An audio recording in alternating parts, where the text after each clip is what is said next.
Welcome to the right and perfect academy. आज हम लोग मुग़ल शासक हुमायूं के बारे में बात करेंगे। इससे पिछले वीडियो हम लोग बाबर के बारे में बात कर चुके हैं। आप उस वीडियो को डिस्क्रिप्शन बॉक्स में पड़े हुए लिंक पर जाकर देख सकते हैं। तो आइए बात करते हैं। बाबर की मृत्यु के पश्चात हुमायूं सन 1530 ईस्वी में हिंदुस्तान के सिंहासन पर बैठा और ये अकेला ऐसा मुग़ल शासक था जिसने अपने भाइयों में साम्राज्य का विभाजन किया। हुमायूं ने 1530 से 1556 ईस्वी तक शासन किया, लेकिन ये शासन लगातार नहीं रहा। पहला शासन 1531 से 1540 ईस्वी तक तथा द्वितीय काल 1555 से 1556 ईस्वी तक रहा।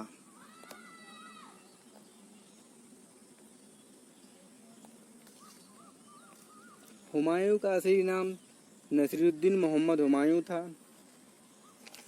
इसने जो महत्वपूर्ण युद्ध लड़े उसमें दोहरिया का युद्ध पहला युद्ध था, जो सन 1532 ईस्वी में अफगान सरदार मोहम्मद महमूद लोदी और हुमायूं के बीच लड़ा गया। इस युद्ध में महमूद लोदी की हार हुई और हुमायूं की जीत हुई।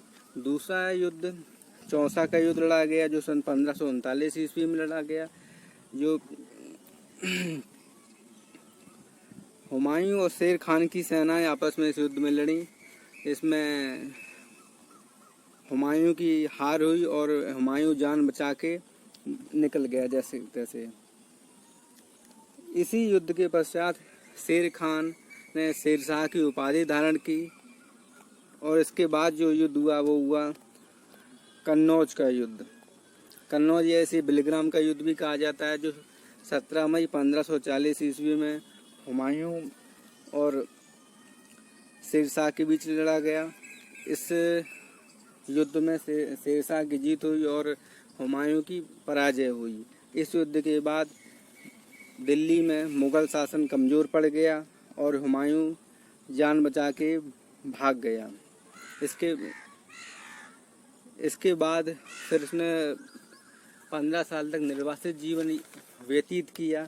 उसी बीच में से उसने हमीदा बानो बेगम से शादी की, जिससे उसका पुत्र अकबर प्राप्त हुआ। इसके बाद उसने दोबारा से भारत की पे शासन करने के लिए मुग़ल साम्राज्य को पुनः स्थापित करने के लिए कुछ युद्ध लड़े, जिसमें मच्छीवाड़ा और सरहिंद का युद्ध है।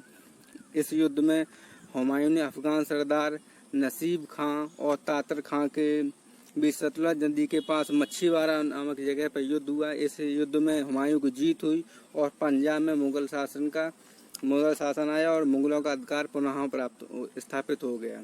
इसके बाद 15 मई 1555 ईस्वी में मुग़लों और अफगानों के बीच सरहिंद नामक जगह पर फिर से भीषण लड़ाई हुई। इस युद्ध में भी मुग़ल सेना की विजय हुई और इसका नेतृत्व बैरम खान ने किया था और इसमें सिकंदर सूर अफगानों की तरफ से नेतृत्व कर रहा था। इसमें मुग़लों की जीत हुई और दिल्ली पर पुनः मुग़लों का शासन स्थापित हुआ।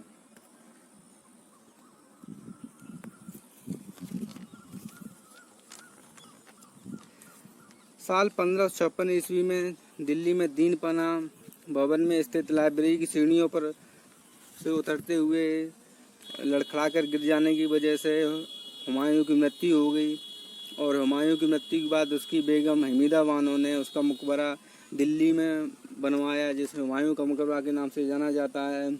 हुमायूं माँ की रचना है, जो उसकी बहन गुलबदन बेगम के द्वारा की गई थी।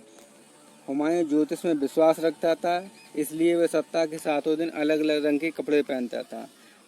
आज हुमायूं के बारे में बात की। आपको मेरा वीडियो कैसे लगा? शेयर और सब्सक्राइब जरूर करते रहें।